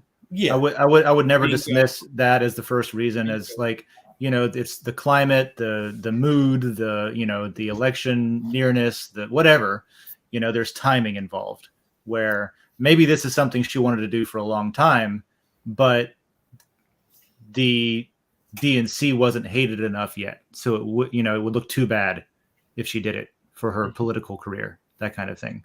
And so now, we still have like a 50-50 split in the US. Like half the country is like, fuck Democrats. The other half of the country is like, fuck Republicans. You know what I mean? Right. And 75% of us are more peace related. We'd rather see more peace in this world. But the politicians and the military complex is pushing us in the other direction. That's something that she said. I watched part of her interview with Joe Rogan, and she was saying that that as divided as the two-party system is, one thing that is, I don't know if she called it, I forget what she called it, but basically what she was saying is one thing they agree on is war, basically. Is both parties seem to be pushing for, let's make sure people can buy all of our weapons from us. So let's give them money to buy weapons from us and let's go to war. That's, But see, you said the key word you said is the parties seem to be, and I would say it's the party elites and the politicians. It's not you and me within the party. I think that's very true. Yeah, the people don't want to go to war. No, like the end of us, like the people that are subject to the war. Right. I had a friend when I was in Norfolk. I had a friend who it was like a nonprofit company or a corporation or whatever you call it. But it was a pro-draft push. And his theory was that if we re-implemented the draft and made it fair, then politicians would have to send their own families into war whenever they voted for war. Because as it sits now with all volunteer, they can just keep their own children and families out of the military and send everybody else to war. And I thought that was I don't know if I'm on board with that, but I thought it was a really interesting take. But I think it's a money problem first. If we can print an endless supply of money, then we can print an endless supply of destroyers and aircraft carriers and jets and bombs and bullets and ammo and everything, so it really comes down to a money printing point. Interesting. Yeah, that's the word that I would use to sum up the point in the timeline that we're in, because I don't know what to think about it, but it's interesting. I mean, it's like there's also like you have to have a level of fear mongering to keep people focused on that. It's, hey, there's this threat out there, so don't worry about what's happening here. So like war is good for the industrial complex, and anybody that says differently is wrong. Like, I don't know. War gives you things to make and gives people jobs and does all that kind of stuff. So it doesn't have to be good for an industry. Even like a lot of technology that comes out, it comes out from like military or has like an application there and then gets changed into other things. That's how it got funding, or that's why somebody wanted to even invent it in the first place. Yeah. Look at like medical stuff too. Like there's a lot of like medical things that happen because of one thing in the military or whatever somewhere else, because of like university grants. Yeah, we're throwing a lot of money into these universities or whatever, but like it does help with other things. I don't know. War is bad. People should stop being mean to each other. I think we should. I did like the lottery system though. I did like that draft system, but I think we should do it like how the Romans did, where you get to be president, and And like everybody gets like a turn for like a week. Not everybody in the world, but like you get drafted and you're president for a week is what it is. So therefore you can't be an asshole because you're only there for a week. And if you're in Minecraft. Yeah, in Minecraft. And if you're what was the Monty Python had a bit in Holy Grail where it's the peasants. He's explaining their system of government. Yeah. And it's this complicated, like, we had this bi-weekly meeting to elect a weekly leader who's only ratified by it's just like, it was just crazy, but it was so, yeah, that's what you're describing reminds me of. No, that's what he was describing. What he was saying wasn't crazy. It was a thing that was actually used. Basically, you just have like, oh, that was real? Yeah, that's what like Romans did. Like they would just have like a person that was in charge for like, I think it was like the senators or something. There's like a lot less people that were available to run. They didn't have millions and millions and millions of people. So yeah, no one wants to be president. We're talking about having to draft people to become president. Yeah. So anybody who wants the job shouldn't get it. Yeah, and then so like if you want to do something or you want something to pass, like you have, first of all, it has to be something that's popular and good with everybody. Because if you leave, then you're kind of like, and you do something stupid, like you get in trouble, like, and also if you like commit war crimes during your 1 week, after your 1 week, you're being charged with war crimes. You can't hide behind the president. I like the idea of removing that sort of like this unwritten immunity to being subject to the laws that you're creating for everybody else. Yeah. And you see it, some places more than others. Cops have it, politicians have it, to a degree. Diplomatic immunity, like it's sprinkled around everywhere where it's like, I don't know, it's not fair, man. John McAfee said that the CIA defined a president as a transient. So, and the big state, that's all they do. They just wait for the next president to just move on, get out of my way. If you're impeding our progress of what we want, then we'll just kind of suppress their power and push them out, wait till they're out of office, and then get our guy back in or gal in there. And then boom, we can do this, this, and this. And then, so they call the presidents transients.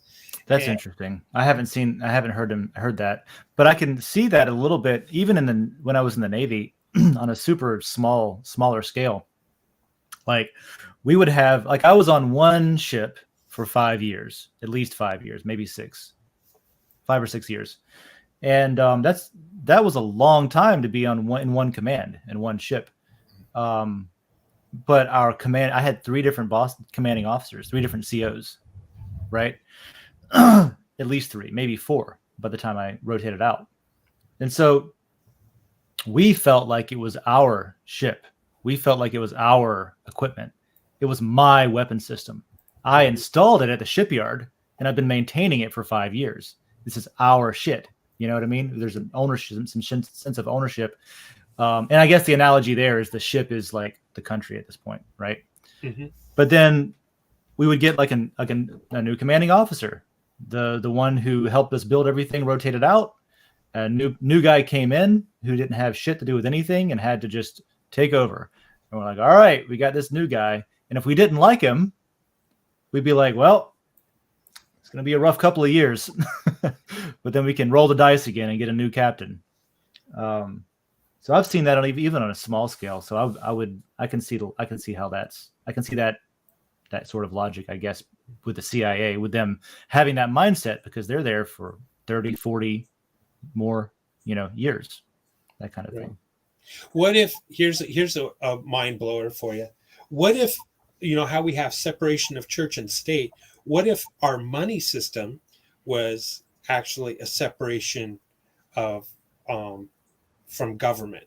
So using blockchain technology, it was decentralized. It was a finite supply, and maybe that supply would diminish over time. So your currency would inflate in value that would cancel out cost of good inflations. And And then the government couldn't overprint. Maybe that would prevent wars. But see, the problem is if the U.S. were to do that, who's to say that China wouldn't? And so China would then be printing money, which would be in effect printing aircraft carriers and weapons of war, where America wouldn't. This is like a political science question almost, right? But the idea of separation of money and state, because we got to do something for, in my opinion, you have to do something for central power. You have to take the money out of that equation, because these elites that are elected in Washington, they're chasing the money for their reelection, and they don't really give a shit about you. They'll change their opinion or their vote after they've promised to do this X, Y, and Z before they're elected. And once they get there, then their morals, their ethics, everything is compromised, and they vote party line versus what they said they were going to vote, what they promised how they were going to vote. I wonder at what point does money become indistinguishable from church, from religion, right? We have this Citizens United thing that says money is speech, right? If we were to say money is religion and we have to separate church and state, does that mean we have to separate the money from the state? I think we should. We have the technology now. People are really obsessed about money to the point where it's fanaticism. That would be interesting, you know. I don't know. No one could control it at that point. It's a finite supply, and now of course, banking and everything, they'll still do derivatives. There can be loans and all that kind of thing. We're just taking it out of the hands of government because, let's face it, we can't trust them. We can't trust them with our money anymore. I wouldn't trust a president to watch my kids. I wouldn't. Why, if I can't trust a president or someone to watch my children, why would I trust them with my dollars? Interesting. I don't know if a distrust in government means a distrust in the money that they are overprinting and creating all kinds of havoc and creating wars. And I just like also what you said, because that's why I like I always forget the name of it. Like the family values vote is always like so important to voters, is because of what you just said. If I can't trust somebody to watch my kid, if I can't trust somebody to like that aligns with my moral beliefs or whatever, my feely good times, how do I trust them with my money? I thought that was interesting. And I think the opposite of that is how Trump got elected. It's like, we need a businessman and we need not a dad. And then we realized that business people are just after, like, aren't worried about the moralities of the situation, more worried about the money of the situation. It makes business sense. It makes the numbers work. It makes things successful. And it's like this relationship with money that I was kind of hinting at, where it's almost this religious relationship with money. You need that's the end all be all. You need like a financially. Love Trump or hate Trump, all he did was he still put his cabinet was a whole bunch of Washington insiders. And when he campaigned that he was going to drain the swamp, but then he put in a whole bunch of people around him that were swamp creatures. One after another. But you know what? It doesn't matter. It's the same with Obama. He couldn't do everything that he had on his agenda or wanted to.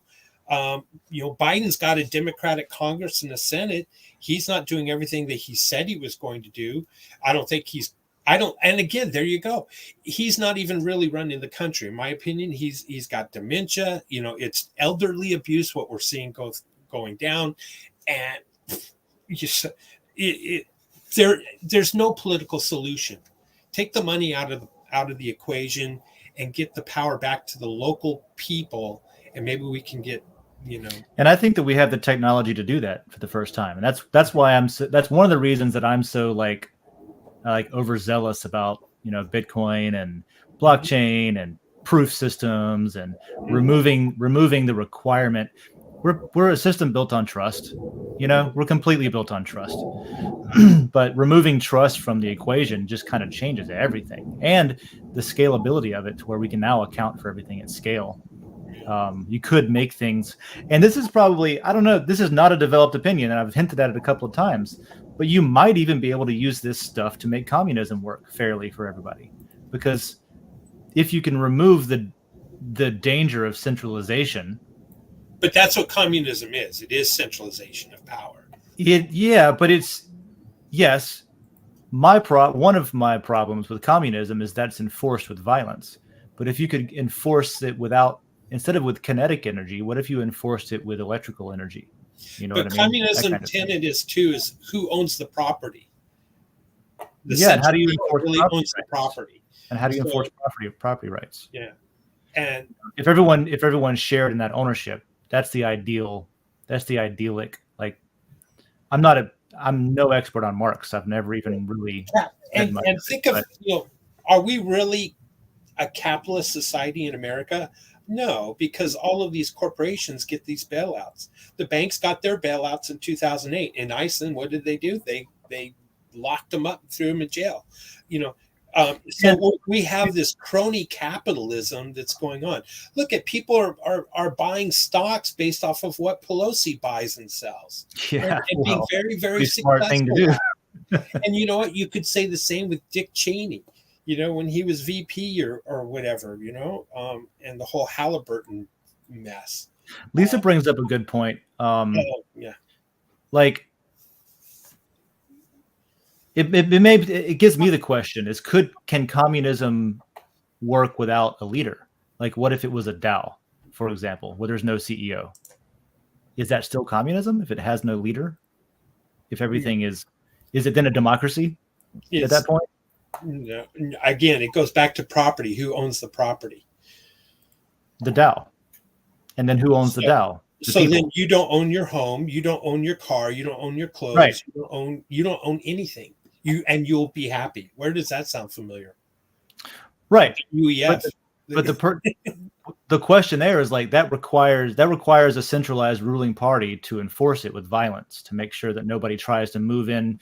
Like, you're allowed to live here, you're allowed to live there. It's owned by the state, but we just say, okay, who's allowed to live where, and everybody gets stuff. If you need stuff, come to the state, and we'll be like, here's stuff. That's kind of the idea. And so, can you do that in a decentralized way where it's fair according to doctrine? Fair, not fair that, like, oh, everybody is willing to give up their personal property, but fair in a way where it's, like, not cheatable. Because one of the things that happened in East Germany, which is not necessarily communism, but with a planned economy, you had things like, your household needs an automobile, so you get an automobile, but you can only get a new automobile every so many years, and it can only be this many colors because these are the only ones we make. But if you knew somebody powerful enough, you could skip the line and you could get yours a little bit early, right? So you had all of these ways to cheat the system that were based on trust, and that ultimately leads to just an implosion of the system. So I'm not advocating for communism, just to be clear. Sure. I'm just wondering, because a lot of people are advocating for communism. And so I'm wondering, like, in the timeline that we're forced to go down that road, if we have to do that because that's what people get in their heads about, like, oh, that's how you fix everything. Can you do that in a way where it's not enforced by violence, and it's done in a way that's not based on trust, and so that it isn't cheatable, so that people don't, fall victim to every other time that's been attempted in the past? That's my question, I guess. Right. I would argue that people don't want to admit it. It's a hard fact that we've fallen into we are really a fascist country. Corporations and government have kind of joined and come together along with the banking. And it goes right back to, the Federal Reserve and the military complex and everything else. They are so joined at the hip that, it's if we take the money out of, well, let me go back. I guess the sole problem we definitely don't resemble the system that we started with. Yeah, it has evolved. The sole issue with communism is we have, as humans, we have a frailty that we lust power and greed. And, and on an individual basis. So as people get elevated into more positions of authority, they become corrupted. It's just who we are. It's our nature. It's sad. It's sick, and then it becomes violent and tyrannical. And so I'm kind of the voluntarist. I just keep everything. It's like the incentive of power and control attracts the wrong kind of people. Yes, psychopaths, right? Psychopaths. Let's end on that word. Narcissistic. Look at Trump and his ego. Do you think anyone that is president has to be so narcissistic and have such a giant ego to raise to that position of power? Maybe to rile people up to get off their asses and vote. Maybe that's what it was about. And make promises they can't keep. Yeah, if you can excite enough people to go vote, that's the number of people that actually participate in the governance. We see that on Den, right? Den is a very small social experiment where we see, like, I'm not even going to bring it up now, but I was gonna like bring up some things that people were posting on Den about, just complaints. Things were like, I think this and I think that, and like a lot of the people that are the most vocal and negative and demand things be different than they are also the ones that have the least participation in governance. And we see that on a broader scale too, like especially in the US. I know so many people where I feel like social media has been so detrimental to the voting system, where maybe that's not the best way to put it, but basically what I'm saying is it feels good to rant on Twitter. It feels good to say your piece, right? And before that, one of the only outlets to really like feel like you got your voice heard was to go to the polls and vote about it. And now people get deflated by getting that out of their systems, and they can rant and tweet and all that. And by the time by the time it's voting season, people aren't I don't know, they've gotten rid of some of that fire, I guess, that could have been used in polls. Here's a question: do the powers of do they really want us to vote? Why do we vote on a Tuesday when we still have to go to work or go to school? Oh yeah, that's a different question. Rather than on the weekend. That's voter suppression. Exactly. That's my wife complains about that too. Her and I go round and round about like how it is in Europe, or specifically Germany, and how it is here in the US. In Germany, it's like on a Sunday, there's like 5 or 6 parties that are all equally viable to choose from and vote for. Mm-hmm. Like, yeah, there's problems with their government too, but by and large, they've got a lot more like voter accessibility. Like, it's easier to vote there. You get the day off from work. Yeah, if we're going to put a president, and he has veto power to say veto a budget that's worth trillions and trillions and trillions of dollars, yet we're only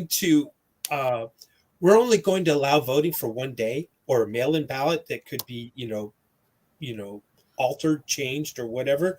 Why not have a whole week or a whole month of November if we're going to elect somebody who supposedly has that much power, which I argued in. Yeah, we squeeze it into this narrow window of time, right? Yeah, you would think then there is no need for the mail-in ballots that can be altered. It's like banking hours that's only open while everybody's at work. Dip your damn finger in some ink and go down to the poll place, but you got the whole month to go down there. So the reason why that's like stuff like that's never going to happen, which is, I don't know. When I talk about all this shit, I always like basically leads to 2 things that I have in mind is, education is like widely underfunded and stuff like that. Education's like the silver bullet that you hear people talk about, and then voting reform. And the reason why voter reform, I think, will never happen is because it never benefits the party in charge. That's right. And Bingo. So why would anybody make a change to something that got them into the system? Got them elected in the first place. Think about like term limits. Yeah. Who's going to change term limits when they're in Congress? That's a great point. Who's going to put an age cap? Yeah, we would love that, but the people that want to keep their jobs wouldn't love that. This was written when people were dying at 65. Like, we're in a different world. Like, When are we going to put an age cap? When are we going to put on like term limits for like Supreme Court? Before people were on the Supreme Court for 10 years, because that's how long they had left in their lives, and they weren't going until they were not. Yeah, the age expectation, like how long people lived on average. I hadn't thought too much about that, but that's an interesting point. How long people lived on average, but then also so basically what happens too is like we increase the amount of years everybody can live. Yay. But you still your brain still rots and you still get into dementia and things like that. And you still get like also like everybody's heard like can't teach an old dog new tricks. Like you're just not gonna be as receptive and plugged in and have enough time to really like listen and understand the arguments that are being made. So having a lifetime appointment that's supposed to make you impartial is not what happens, because you still go into the system and you're partial. You're supposed to be impartial, but that's not the case, because now there's too much money and everything else and expectations that go into it. Like how many people literally became Supreme Court justices and said under oath that they were not going to overturn Roe v. Wade and then overturn Roe v. Wade? I don't know. That sounds like perjury to me. Right. But like now it's, I don't know. I would say, here I'm going to be very discriminative. I don't think a president should be over the age of 50, in my opinion. I want someone that's, a little bit more plugged into new technology, more open to new ideas and this kind of thing. But there's already an age limit. It's just a lower limit. I'm not for this massive federal government. I'm not even the state level is so freaking corrupt. It's insane. And people don't realize we're just as corrupt as Mexico. The only difference is the sophistication. Yeah, we could definitely do with fewer humans in the system. We don't need them anymore. Less money. That's money. Until the solar flare hits and the coronal mass ejections wipe out the technology that we have. Yeah. Then we'll need the people to do it manually again. Yeah. Well, hey, that was a pretty long overtime rant about politics. We don't do that too often. That was good though. Thanks, guys. I enjoyed that discussion. Totally. I do want to pull up. I promised to circle back around over here to Pulse Chain Hex, crypto P Hex, E Hex blockchain nodes. That's the person's name. I had a quick question. Have you guys thought of implementing ETH-POW at all for matter trading or anything similar? I'll take this one. Yeah. Have we considered that? Yes, John, please. Yeah, we have. Okay. I've been going back and forth with the devs at Den, trying to implement ETH-POW. Okay. And I think we ran across one big issue is that ETH is a suffix, and we still need the prefix to whatever word we're trying to use. Weren't we just talking about these guys? Yeah, we were. We've been talking about. I went all the way to the top again because I promised to hit this question and I skipped it, so I wanted to go back around and hit it before we signed out. That's all. We were just waiting for you to be back, David. That's it. Yeah. Oh my God, it's been quite busy. Yeah, John. Much like this person can make his name whatever he wants, whatever they want it to be. John was talking to a person on Den called the Den Devs, and so that's and so in his mind he's been going back and forth with the Den Devs about it. Look, I've been sending a lot of emails, not a lot of responses. I'm going to be honest. Den Devs at Den.Social. Right? I've gotten a lot, and there's this guy, you got to check him out. Says some really provocative stuff. Male demon. Okay. He's gonna get it. Give him a second. He's everywhere, man. I was waiting for Dave to get the joke and for Dave to his head, but then you froze. But yeah, so by the time I got it, it was too late to be like, oh. Yeah. So yeah, we're working on implementing ETH-POW. We're still trying to figure out what the rest of the letters are gonna be in those words. I was thinking Ethereum power. There's a lot of different ways we can go, so we're still trying to figure out what those letters are going to represent before we fully develop it with the Den Devs. What's interesting is what what John just said combined with something that I am said, you were saying that Pulse mirrors Ethereum. Does that mean there's matter on Pulse? It hasn't been launched yet. So, okay. Theoretically, there will be though. Now, what about ETHPAL? Is that's a fork? So there should be matter there too. I should be all over that, and I haven't. Interesting. Yeah. Interesting. But I will say this: I like what Richard Hart has done to this space, and as much as people are going to hate or like what I have to say, I made some good money with Hex. I like what he's doing. He's like Donald Trump. He's just so the things that I don't like about projects are the things that make me not make money.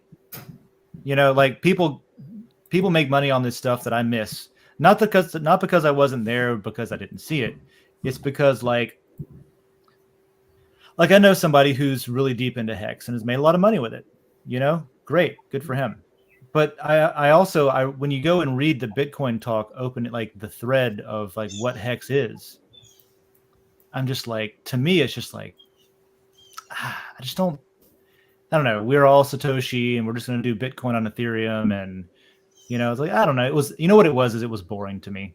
Tribalism. And the boring stuff ends up making money. And I never got involved because it seemed boring to me. It didn't seem, to me personally, it didn't seem innovative. It didn't seem like anything new. It didn't seem like, okay, sure, I guess.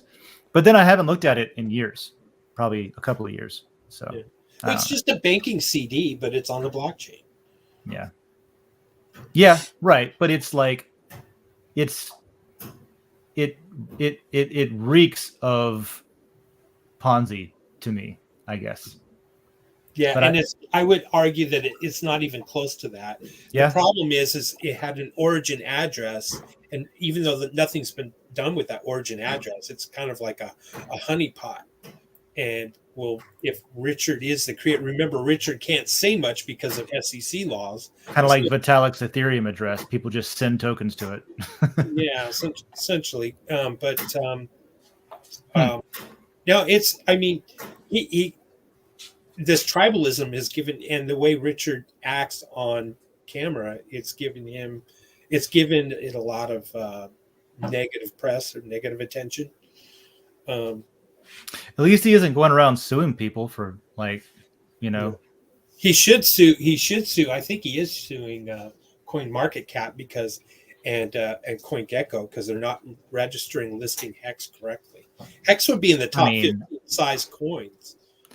Oh, you mean the data's not right? No. Like the listed rankings and stuff like that. Okay. Well, I'm sorry. I'm a big Pulse fan. Oh, I don't know. That's great because I don't know much about Pulse, so it's interesting to learn about it. Like I didn't know anything about. So Pulse Chain and Hex are like one and the same. They're part of the same ecosystem. Think of Pulse Chain as the new ETH, and Hex was originally an ERC on ETH, and now it's going to be on both. Oh, okay. So Hex this is like in that pattern of when mainnet kind of thing. This would be their like we're going to do our own network now. Yeah, he threw up his hands and said, "You're Vitalik. You said you were going to roll this out, lower gas fees, and you didn't. I'm done." Okay, all right, interesting. I'm gonna make a. Well, that's at least more interesting. See, I didn't know that, and I understand. And so that makes it a little bit more interesting to me. Yeah, it's more. I think it's a mirror of ETH, but he's using more Binance Smart Chains. Code for Pulse, the one that just got turned off. Well, yeah, for different. Hey, we're going to pause the chain because some people are doing things that are completely within the code base, and they're able to do it. But we're gonna just pause the chain, and I get suspicious when a blockchain gets paused by somebody who controls it. Yeah, just to make sure I'm on the same page here. You guys are talking about something called Hex or whatever. Yeah. Okay, so I just Googled that for the hell of it. Now I'm looking at it. Why does half of the website say that this is not a scam? We swear. I'm sorry, that scares the crap out of me. It's because the messaging is not the best. That's one of the reasons I didn't find much of an interest in it, because the messaging It literally like, says, is Hex a Ponzi scheme? Is it a pyramid scheme? Is it a bubble? Can you touch it? Like, that's this the is all FAQ. on their Those website. are the most frequently asked questions. That's the FAQ. Yes. Yeah, like this is on their under FAQ. Yes. People have told me that Den was a Ponzi scheme. You know, people have told me literally that Den was Hex a is a pyramid Ponzi scheme. and pyramid scheme is the second frequently asked. Yeah, it is not the most frequent thing I've heard, but I definitely have had the same questions about Den. Is this a Ponzi scheme? People have mentioned that to me a couple of times too. Well, you have to buy something for it to be a Ponzi scheme, first of all, right? Den's totally free. That is essentially the gist of it. You got to have money in it to then pay off the people that you're paying off with. But no, but it's nothing like that. You know how Ethereum has what, a 3.9% inflation rate, right? So over the course of the year, as well before POS, the proof of work, 3.9% new Ethereum were created every year, right? Well, imagine if that was Hex. And what Hex is doing is it takes that inflation of 3.9%, and everyone that staked Hex or put it as like a bank CD, banked it, then you get a portion of that 3.9% at the end of the year. Do you follow? It's like a reflection token, though. It's like one of those. Yes. It's like a reflection, but you're staking, and you're saying how long you're going to stake it. So you're locking. Oh, okay. You're actually locking in your stake. Okay. Yeah, you're locking. That is a bit different. Yeah. Yeah. So that's what it is. I'm gonna throw something random in here because I've been gone for most of the show, anyways.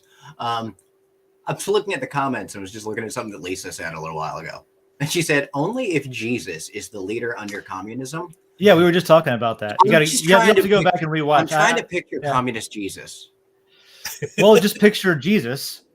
But instead of a socialist, he's a communist. I like that. Okay, good way to put it. If you come back next week, I'll have a drawing of it. Was Jesus a communist?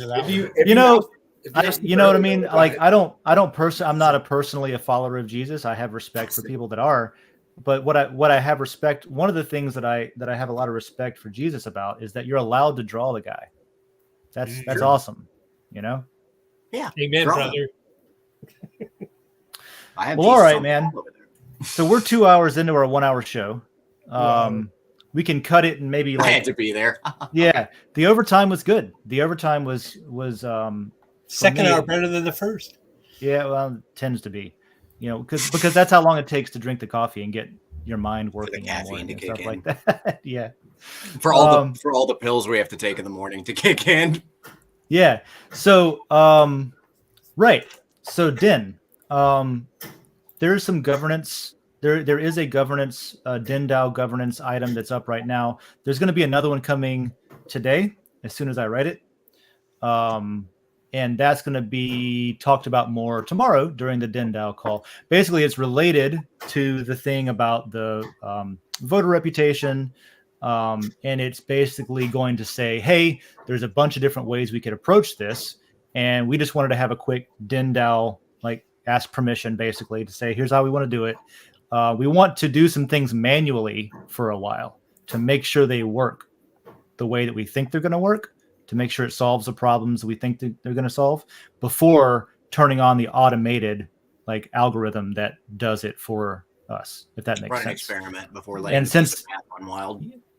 Yes, essentially.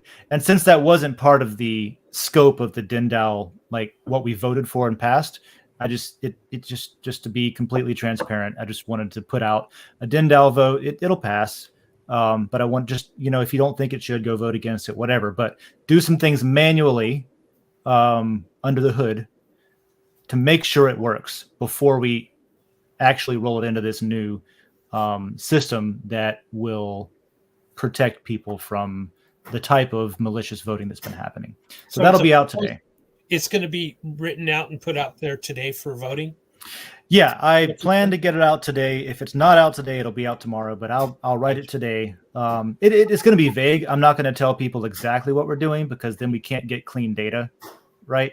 Because then if people are sort of trying to attack a certain thing, I don't want to be like, here's exactly what we're trying. And then somebody goes in and manipulates that just to fuck with us.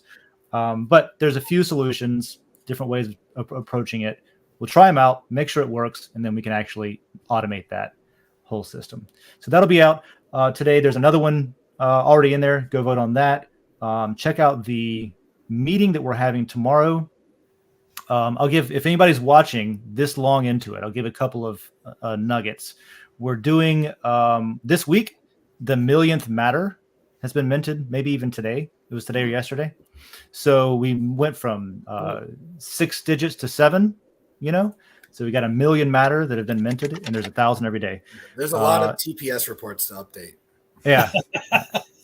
Etherscan might not reflect that yet because we only mint on Ethereum every week while we mine daily on Den internally.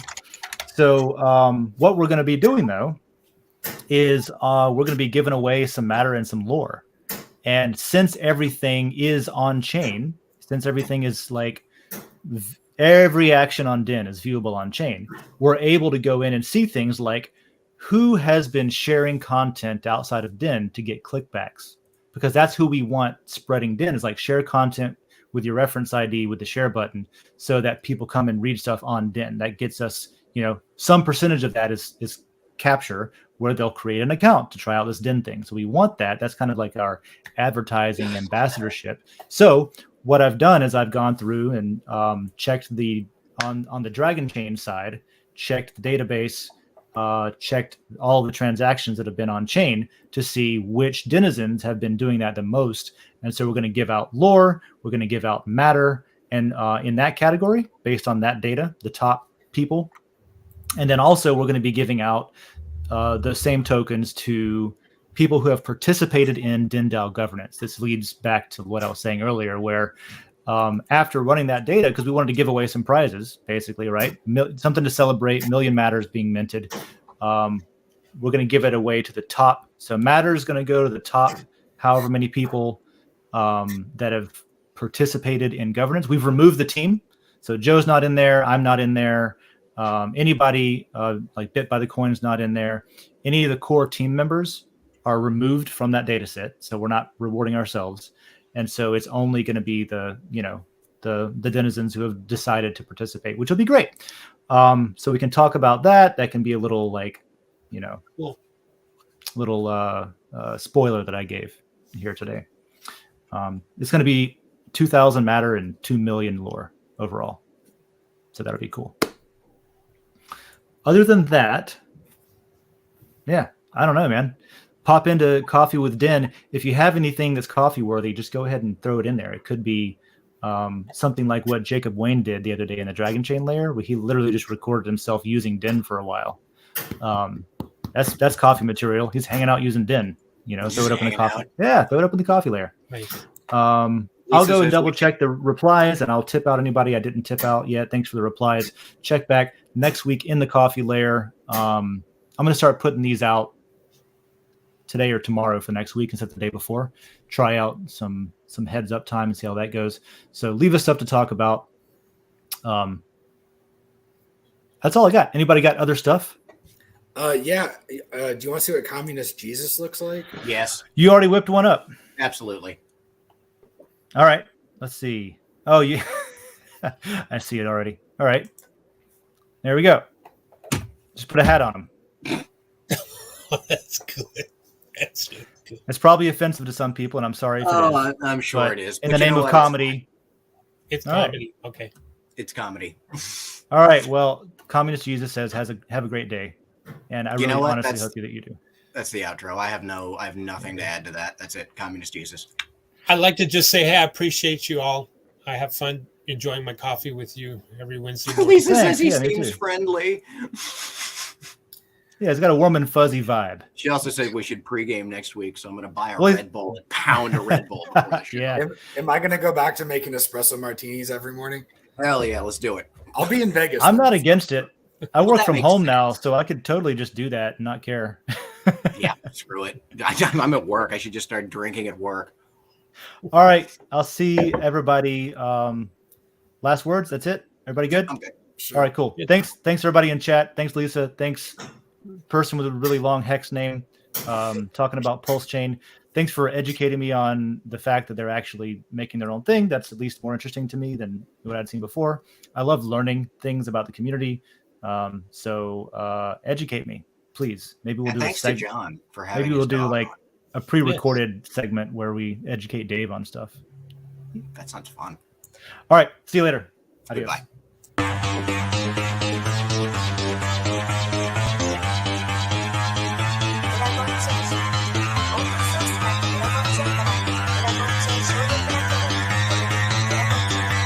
Because that goal will serve to organize and measure the best. Adaptable, all capital, label radical yet rational. A tactical approach is palpable if this animal is fallible. But that conclusion is laughable, so with for all detachable from the mandible. You see it now?